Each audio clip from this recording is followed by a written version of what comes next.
Hello, hello, my friends. I am back with another candle review for you today. We are going to be talking about Bath & Body Works Fall Apple Cider.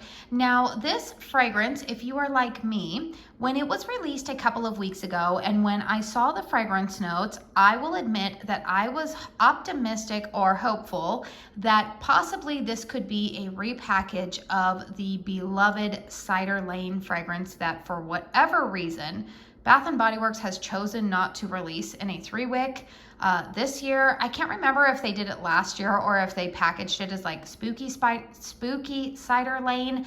I can't remember. You guys all know that I'm not your Bath & Body Works historian.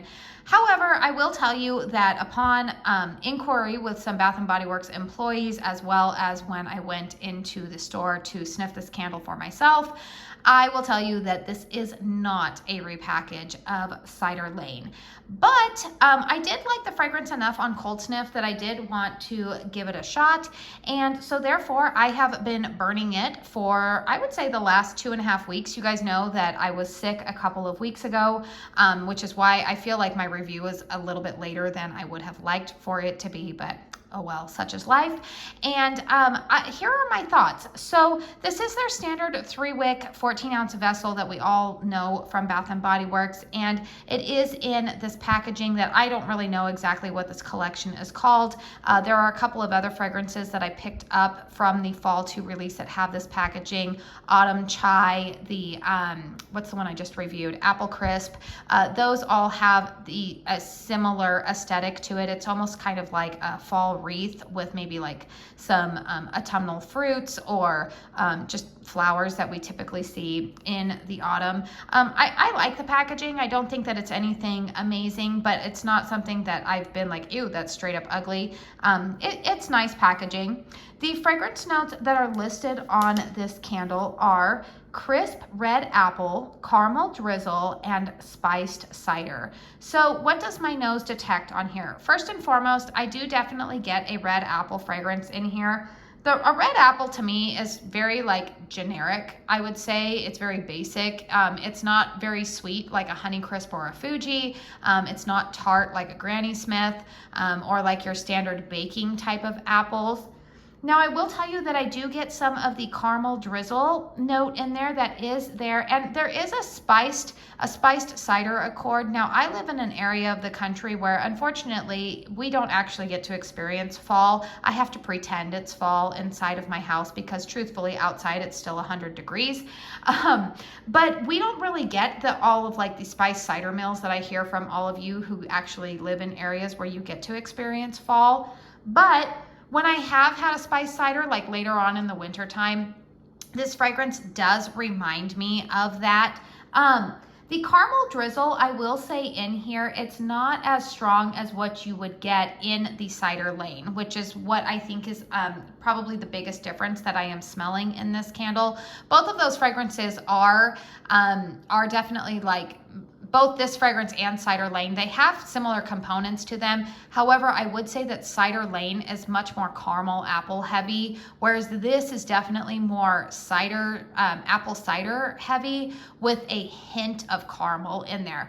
Now, that being said, when this fragrance is burning for longer stretches of time, one of the things that I do find, it happens oftentimes with Bath & Body Works candles as well as with Kringle candles, the caramel note, the longer that I burn a candle, does tend to present itself, and sometimes it can come across to my nose a little bit burned. Now, I have described with Kringle candles, a lot of their caramel notes, particularly when they list butter in their fragrance notes, almost comes across a little bit scorched like wildfire to my nose, whereas Bath & Body Works, their caramel fragrances, when they are burning too long, while they don't come across as like wildfire smelling to me, there is still an element of my nose that I start to detect kind of a scorched note.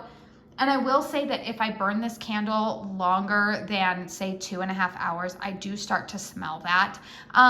There's something about this candle that I feel like I enjoyed it a lot more during the first half of the burn. The second half of the burn, I'm picking up a little bit more of a scorched note, I would say, a little bit quicker in the burn. So like I was noticing yesterday when I was burning this candle, after about an hour, I started to pick up on the scorched note, whereas during the first half of this candle's life, I didn't really detect that at all. And I do think that some of that, I am able to see discoloration in the wax when this candle cools. So this is a white wax.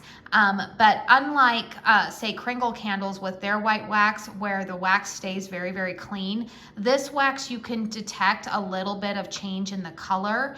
And so yeah, that's the only thing that I would say about it. I like the fragrance, but it's not backup worthy. And I will tell you that it's one of those fragrances, you can raise your hand or comment down below if some candles do this to you, where you start out enjoying the fragrance, but by the end of the candle's life, it's just kind of getting on your nerves. And I feel like that's how I'm feeling about this fragrance. I don't know why. I think part of that could also be due to the fact that I just have a lot of candles in my collection right now that I am trying to develop thoughts on for review, or honestly just trying to balance that out with wanting to just enjoy the fragrances that I really, really love year after year. And I feel like maybe that's why I'm at this point with this candle. There's something about this fragrance there's a scent memory to it, but I don't know. The caramel note in here is just, it's slightly just artificial, but not artificial in a good way. And so therefore, this is not going to be backup worthy for me. So let's go ahead and talk about the performance. I'm going to try to turn this for you guys, but honestly, this candle's really hot because it's been burning for a few hours now.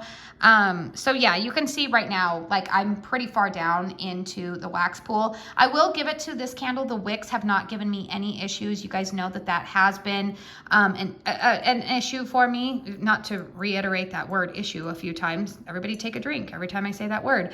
But the wicks have been performing quite well for me on this candle. I haven't had any issues with it. They haven't puttered out. They haven't gotten puny, but they're also not burning super aggressively and flame throwing everywhere and developing a lot of soot. So I will give it that. In terms of strength and throw on this candle, I'm going to give it about a 7.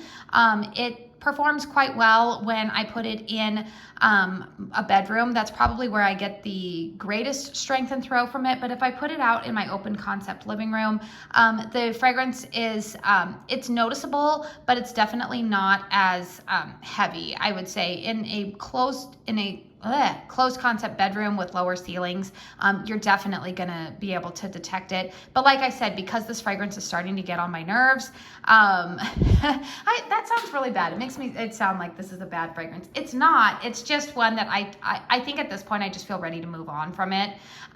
So I have been relegating it to the bedroom.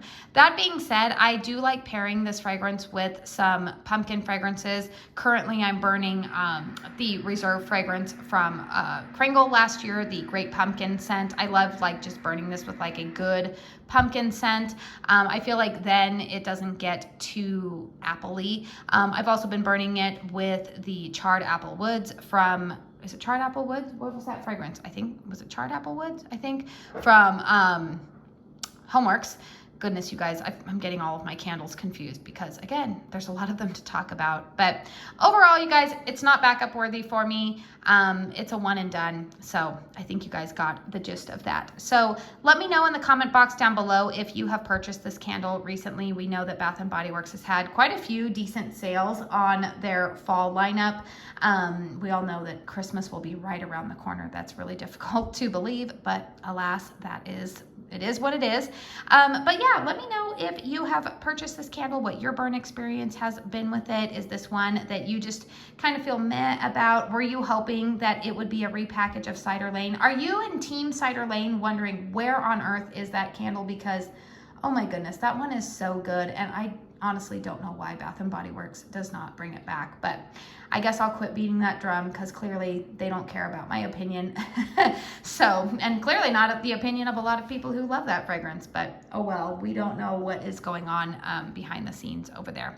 All right, I'm starting to ramble, so please make sure you hit thumbs up if you enjoyed this video or found it helpful. Consider hitting that subscribe button if you are new to my channel, and if you like candle content. I do want to say thank you so very much for spending your time here with me today, and until my next one, I hope you all go out and have a very blessed day. Bye.